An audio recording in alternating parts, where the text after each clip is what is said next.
Hey guys, welcome back to another video. Today we're gonna be covering a super nice video, a really special one, right?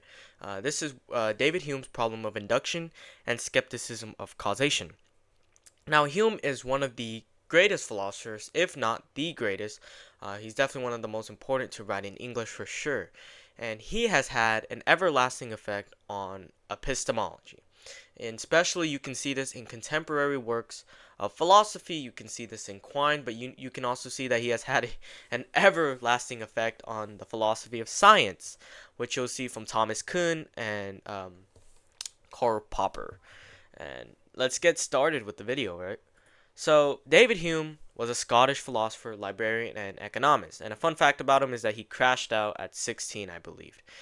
Yeah, like he literally had a mental breakdown to the point where I think he had to wait 2 years and just kind of pick himself back up. But he's well known for his empiricism and his skepticism, known as Humean skepticism. And Humean skepticism, excuse me, as a philosophy is predicated on the idea that human reasoning is ultimately irrational. Now, Hume's epistemology, the questions he raised was so devastating to epistemology, it challenged the possibility of having knowledge at all.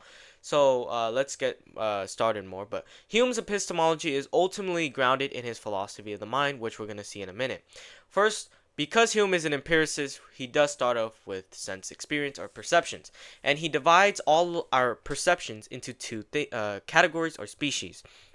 One is ideas, being the least vivid. These are when you think of something, you're remembering something, or just memories in general, etc. While impressions are the most vivid, and they are sensations or feelings, etc. Like if I touch this table, I get the sensation of it, right? And so, really, the distinction between the two is just how vivid they are, right? Now, Hume has something which will kind of be his epistemic principle. It's known as the copy principle, which basically states that ideas are copies of impressions, meaning that every idea has a corresponding impression. Now, Hume does allow one exception, but that exception is so trivial to the matter. Watch my video. It's the scenario with the man that, has seen every shade of blue and is except one shade of blue. Maybe he can come in with an idea of it. But Hume says that's the only exception to this axiom that he takes for his empiricism.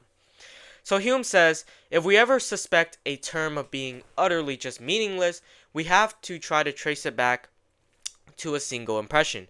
If we cannot, this confirms our suspicion, most likely, that it's meaningless. So this is how Hume refutes the false metaphysical jargons that he talks about in the Inquiry. Furthermore, Hume also divides up all the propositions or objects of human inquiry into two species, and this is also known as Hume's fork. Not literally a fork, right? But first is the relations of ideas, and second is the matters of fact. Relations of ideas are a priori, meaning that they're independent of empirical justification. This includes mathematics, geometry, algebra, etc. Basically, every affirmation that is by intuition certain or demonstratively certain, and that their denial entails a contradiction, and these are discoverable by mere operation of thought. Also, note that relations of ideas do not depend on how the world is for their truth or falsity. While matters of fact, on the second hand, are the second objects of human reason. Matters of fact are things that can be denied without contradiction. They depend on how the world is for its truth. They're possible, and their contrary is always possible. And their posteriori, meaning their knowledge dependent on empirical justification. For example, the fact that the sun will rise tomorrow is not a relation of idea, but a matter of fact because it can be denied without contradiction and it is only known via experience. And so the contrary is possible for every matter of fact since it doesn't imply a contradiction, and matters of fact depend on the world for its truth or falsity.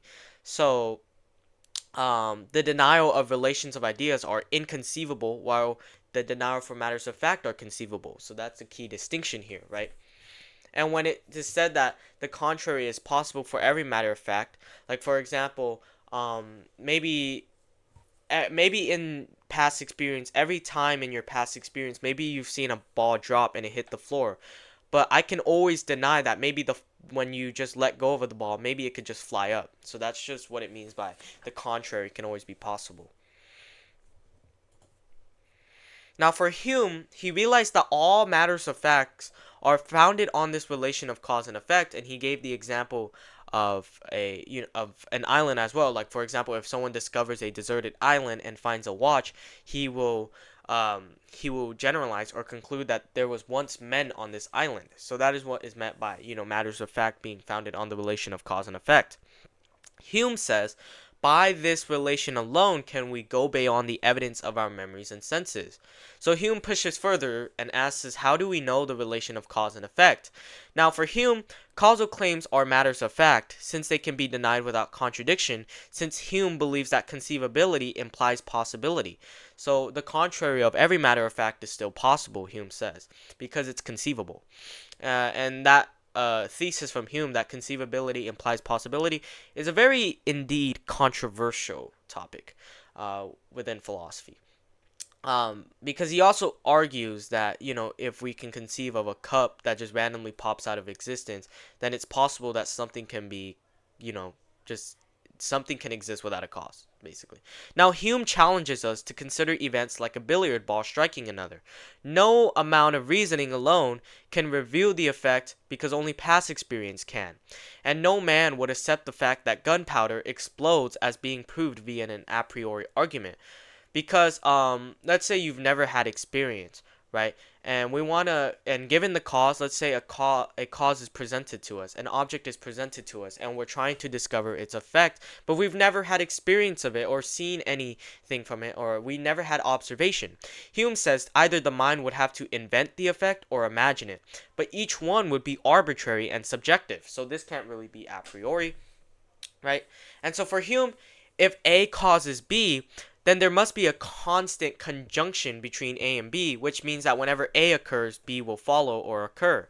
But the thing is, there is more than just a constant conjunction. There has to be what's called necessary connection that binds the cause and effect, so between A and B. But Hume says this necessary connection is felt in the mind as something mental. Hume's question is, what is the origin of this idea of necessary causation or connection? So thus, before we get into it, Hume says we find four component ideas in the idea of causation. First is that the idea of a constant conjunction of cause and effect, that is, whenever the cause occurs, the effect follows. Second is the idea of the temporal priority of the cause, which means the cause happens first, then the effect. And then the idea of causes and effects being contiguous next to each other in space and time. Fourthly, the idea of a necessary connection between the cause and the effect, which is needed, right? He says it's more than just a constant conjunction. There's a There's a necessary connection. But Hume says we do not observe causality because all experience can give us is a conjunction of events. All we see is event A, then event B. We do not have knowledge of necessary connection. Our minds are disposed to think we see a cause due to habit and custom, meaning that because we've seen a ball strike another ball so many times that we'll generalize or conclude, therefore, that whenever that ball strikes another, that ball that struck is moved. So Hume says that you've seen a ball hit another ball and the ball moved a lot of times, you form a belief of causality. And the more conjoined A and B, the more probable or degree of causation. Thus, in the picture, you see billiard ball number 1 moving to billiard ball number 2. They strike, and billiard ball number 2 moves. But Hume says that no matter how intelligent you are, no matter how smart you are, the only way you can actually ever infer that the second billiard ball will move, that is justified in inferring that the second billiard ball will move when struck by the first billiard ball, is only because of experience. In nature, without experience, all operations are arbitrary. Even after an effect is suggested, its conjunction to the cause seems arbitrary, since many outcomes appear just as natural, right? As I've said, I can conceive of so many other outcomes. Why do I prefer this one over the other? And that is basically the question Hume is raising here. Alright, furthermore, of the famous billiard ball example that Hume gives us, Hume says, we cannot observe causation, and we cannot have knowledge of causation, at least in the sense of necessary connection. We assume a causality to play a game of billiards. For example, look at two balls. You think there is a necessary relation if one billiard ball hits the other one. It causes the other one to move. But Hume asks us, do you really have a simple impression of that? Remember, Hume's epistemic criteria is really every idea corresponds to an impression. If we have an idea of something but it doesn't correspond to an impression, utterly meaningless. So metaphysical claims are utterly meaningless for Hume, right? So Hume says you see one billiard ball prior to the other billiard ball, right? Billiard ball number 1 and billiard ball number 2. What he calls priority in time, which is one of the components of causation, by the way, which you have an impression of that, and then you have an impression then of the ball moving until it looks like it's touching the other ball. This is what he calls contiguity in space and time. They become contiguous, and then we see the other ball move away. And so Hume asks, where in that did you see causation? You just saw a priority, and then they made contact, and the ball moved. Ah, yes, the concept causation just came, like it just appeared in the sensei. No, that did not happen. So the effect, Hume says, is totally different from the cause and can never be discovered in it. And that's how he reasoned a priori arguments can never discover the effect, right? And so Hume says that because you've seen enough billiard balls contiguous and prior to balls causing a cause and effect, and some property in your mind says there's something happening there. Hume calls that constant conjunction. Oh, why is it not letting me move? Oh, there you go. Hume says billiard ball number 2 ball's motion is a very distinct event from the first billiard ball's motion. And the first billiard ball's motion tells us nothing about the second billiard ball's motion. Hume says we do not observe the power or force or secret power that makes the second billiard ball move. All we see is these sensible qualities. But why are we extending our sensible qualities into secret powers? Is such inference valid? Hume says no. So when I see one billiard ball moving toward another, I might expect the second to move, but I can also imagine many other outcomes. Why can't this ball just randomly come hitting me at like 1,000 miles per hour? Why can't it just randomly fly up? Why can't it just stonewall and just sit there? Right? Why can't it just not sink into the ground? Or why can it not explode? Right? So many outcomes. So all these possibilities are logically conceivable and imply no contradiction. This is a matter of fact, not a mere relation of idea. So why do we expect one outcome over the others? Hume says, before experience, there is no reason a priori for such. And this is really a refutation of rationalism, by the way. And so Hume says, can we observe necessary connection or causation through our senses? Nope. Hume says no. All we ever see is a conjunction of events. That is, we see event A and then event B. But what about ourselves? When our minds will our bodies to act, for example, let's say I move my arm, right? But this also wouldn't work because we have no idea how this internal operation actually works. I forgot to put the N right here, but it's supposed to say internal operation actually works. Secondly, if I was paralyzed, I might will my leg to move, but it will have no effect. So Hume says, what impressions make up our idea of necessary causation? Since all we ever experience is just constant conjunction, never an impression or efficacy or real connection. Our belief in causal laws is merely a habitual expectation that this conjunction will persist. We've only formed this conception via custom and habit, and that's why Hume says custom is the great guide to human life. So for Hume, the necessary connection in causation is nothing but a feeling of certainty. It's just arbitrary. It's just sentiment, right? And so here's some quotes that I pulled from Enquiry Concerning Human Understanding. Let's read them. When we look about us towards external objects and consider the operation of causes, we are never able in a single instance to discover any power or necessary connection, any quality which binds the effect to the cause and renders the one an infallible consequence of the other. We only find that the one does actually, in fact, follow the other. The impulse of one billiard ball is attended with motion in the second. This is the whole that appears to the outward senses. The mind feels no sentiment or inward impression from this succession of objects. Consequently, there is not in any single particular instance of cause and effect anything which can suggest the idea of power or necessary connection. And here's the second quote. So that upon the whole, there appears not throughout all nature any one instance of connection which is conceivable by us. All events seem entirely loose and separate. One event follows another, but we never can observe any tie between them. They seem conjoined, but never connected. And as we can have no idea of anything which never appeared to our outward sense or inward sentiment, the necessary conclusion seems to be that we have no idea of connection or power at all, and that these words are absolutely without any meaning when employed either in philosophical reasonings or in common life. So first, you need to know Hume's two definition of causes. Causation as constant conjunction is, Hume says, an object followed by another, and where all the objects similar to the first are followed by objects similar to the second.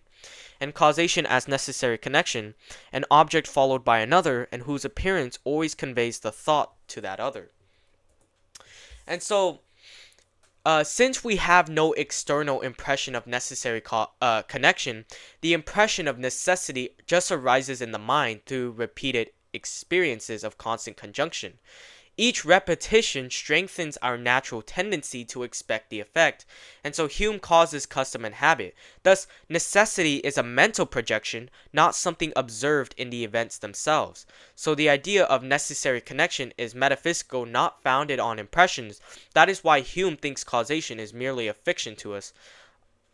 And so, necessary connection is basically saying that if X causes Y, then if X occurs, so does Y, and that X has this power to bring Y into existence. But there can be no demonstration connecting the observed with the unobserved. And then Hume also gives the example of bread. Like in the past, maybe I've ate a piece of bread and I saw that this bread nourished me. But Hume is saying that all you saw was a conjunction of events. All you saw was you eating the bread, and then that you were nourished.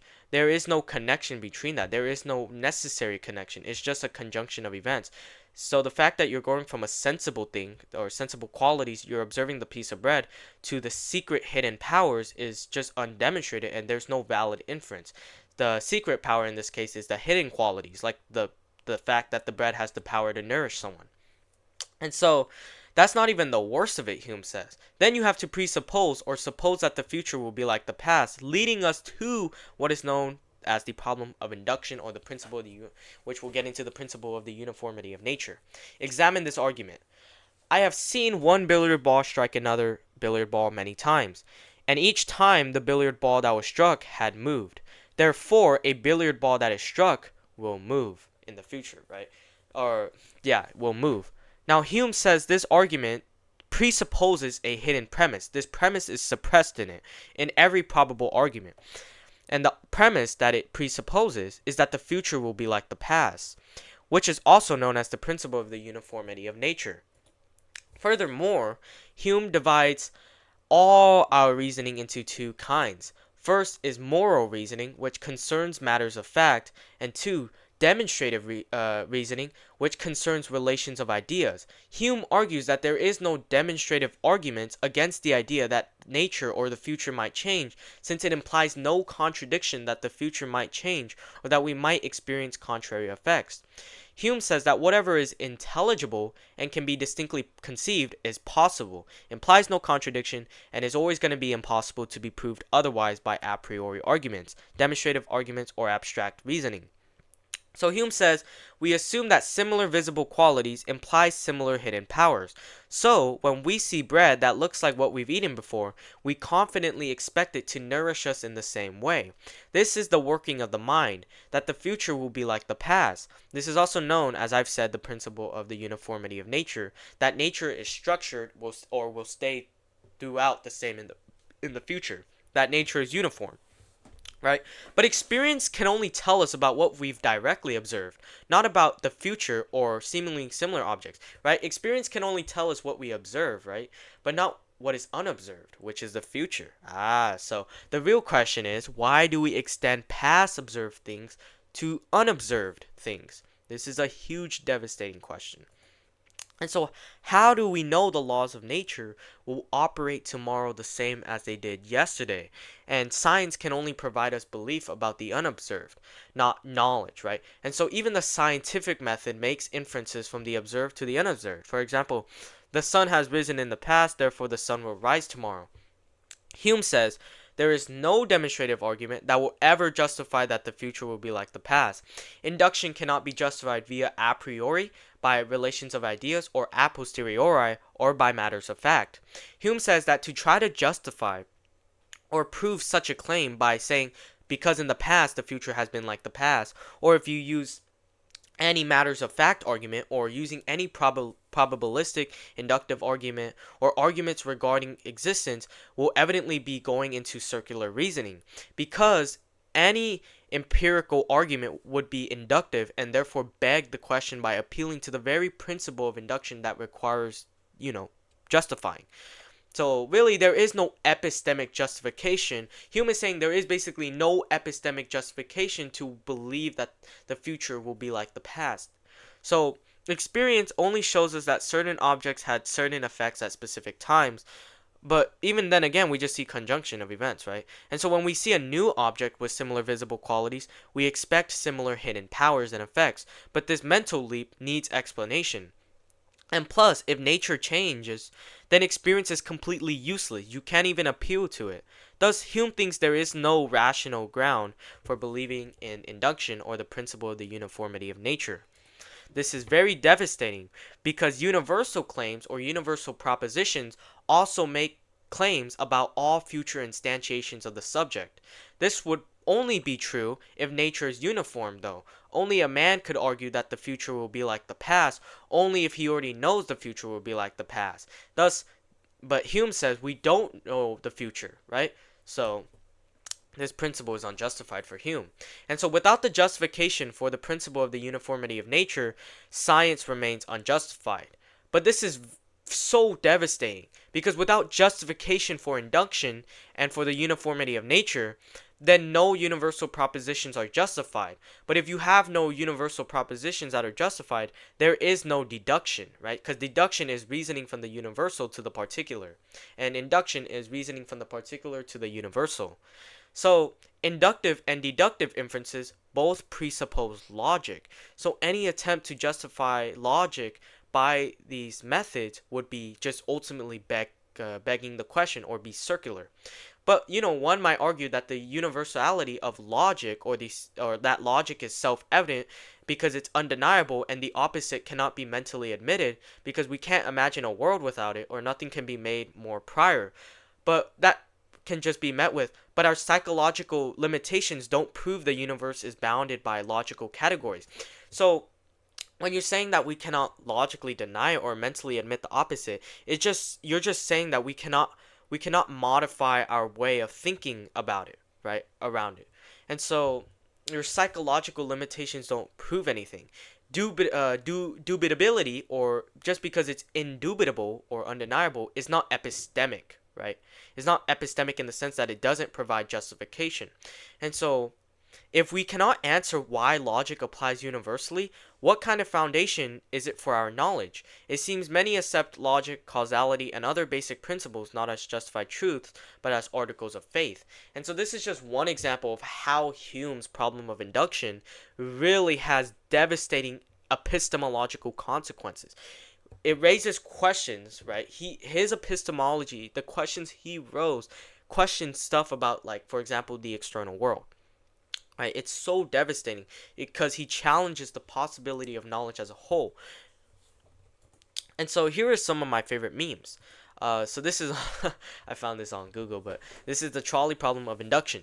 And so if you don't know what the trolley problem is, it's an ethical problem, which is usually displayed to have students debate between utilitarianism or consequentialist theories of ethics versus like deontological or Kantian theories.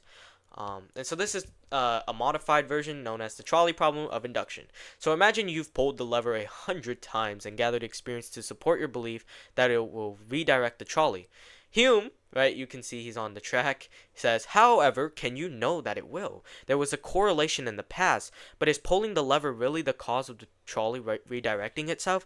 I mean, all you see is event A, then event B. Just because I press the lever and in the past I've seen the train move, I can never infer a necessary connection, because all I see is a conjunction of events, but rather this idea of necessity really is just impressed by my mind, not on the object itself. So this is a mental projection. And so, funny enough, how do I know that whenever I pull the lever that the train will redirect? Just because in the past it did will not tell me what the future is. The past tells me nothing about the future unless I've already known the future myself. And that's basically it, guys. That's how Hume would probably talk about the trolley problem of induction, right?